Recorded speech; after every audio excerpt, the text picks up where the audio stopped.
Manifesting a specific person is as easy as manifesting coffee.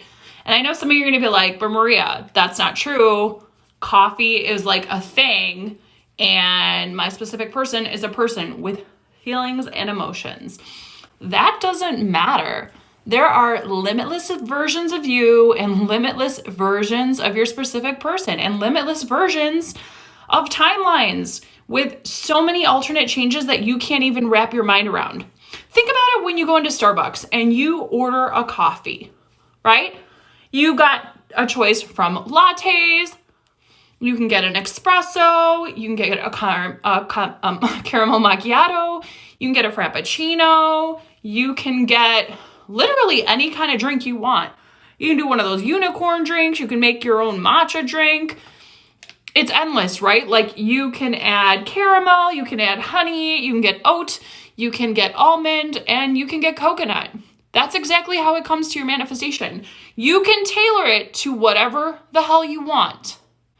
And the reason that this is so easy, and I know it's simple, is because I did it with my first boyfriend when I was really young.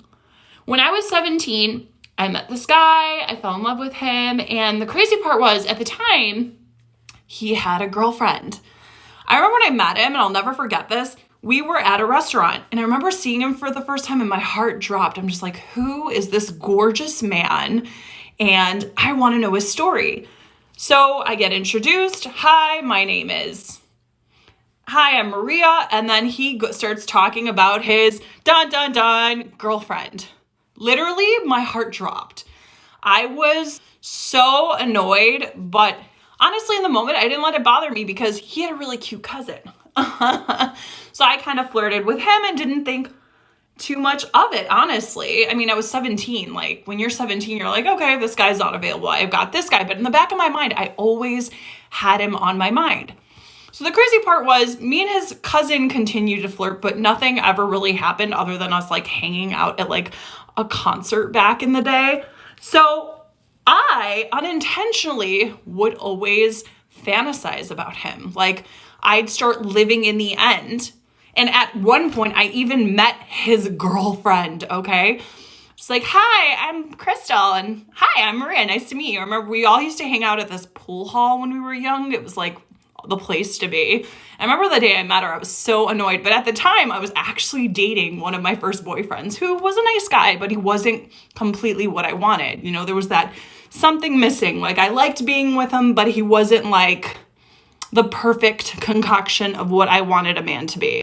But this man, back then for me was like everything I could have ever wanted and so much more. So let's fast forward. We've been friends for months and we all started hanging out. We are going to the mall together. We would meet up and all go for coffee. And the funny part is every time he would come around, he never brought his girlfriend. And I thought that was really funny. Him and his girlfriend were kind of on and off. And sometimes he would like vent to me when things were going on. So at this point, I had been casually daydreaming about him, right? Imagining what it'd be like if we were together.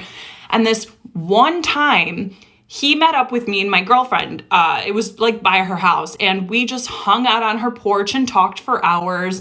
Like literally nothing else happened. And after he left, I remember my girlfriend being like, he's totally into you. Like, this guy has feelings for you. And I'm like, no, he has a girlfriend. It's not like that. We're just really good friends. She's like, dude, he just drove like 40 minutes to come see you and hung out with you. And he didn't mention his girlfriend once. Like, I think there's something there. I like kind of brushed it off, didn't think anything of it. And remember, I continued to live in the end. And at one point, when he actually broke up with his girlfriend, we almost hooked him up with one of my other friends. This is how, like, you know, when you're young, you don't think that far ahead. So eventually nothing came of that. And, you know, me and him continued to flirt and we started to hang out alone. I'll never forget the one time we actually hung out and went to the movies together and went to this place called Streets of Woodfield. It's in the Schaumburg, Chicagoland area. You would know what it was. It was kind of like Fast and the Furious back in the day. Like everybody would show up there with their fast cars and like show them off, and we hung out. And I remember just feeling so elated that day, and he even held my hand. Mind you, at this point, was still kind of, I think, back and forth with his ex, but I had no idea what was going on, but I enjoyed myself. And all of these weird things started happening. Like, he started hanging out with me more, and eventually we just got super, super close. A little bit after that, I ended up going to a brand new high school. At this point, we had been friends for over a year. I actually met him when I was about 16. And I remember, like, so I started hanging out with these new friends, and some of these new friends were friends with his friends, which was really weird because we all hung out at the same pool hall, but I had never imagined that we would all hang out. Eventually, we all ended up at this hotel party. Back in the day, it was like one of those really not such great hotels, but whatever. That night, he started to tell me how him and his girlfriend were completely done. And I was like, really? That's so sad to hear. And everyone kind of went off into their own like little sections, made out, hung out, you know, moved to cars, whatever, other rooms. You know how hotel party goes, that just like any house party would go, especially when you're like 17 years old. So eventually me and him had this really good conversation, you know, the alcohol start flowing, and then next thing you know, me and him made out for like hours. And then eventually some other things happened, and we ended up like having a great night. We did not sleep together. I was only 17 years old, but you know, it was like the first guy like anything real had ever happened with. And I was so spooked out by that because I was young, and you know, it was one of my first experiences with a guy. So eventually we ended up having a really long conversation that night. I even cried because like, I'm not ready for this. And like, I don't want you to think I'm a slut. I will never forget that. And then he told me like, why would I think you're a slut? Like, we've been friends for like over a year. I'm into you. And I'm like, wait, what, you like me? And he's like, yeah, I've always been into you. I've always thought you were gorgeous. And I always thought he was good looking. So he was reflecting back to me what I believed about him. After that night, we pretty much stayed cool. I was really paranoid because we continued to hang out with friends, and I didn't know if it was going to be awkward.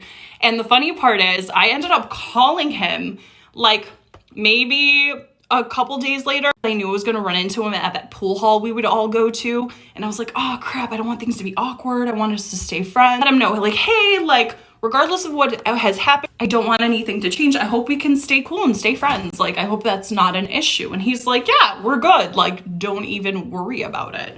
So we ended up like hanging out that night, and it was awkward. Like, we didn't know how to be around each other because we had been really good friends for a long time. And at this point, you know, we had been a little bit intimate, and we had made out, and like our relationship changed.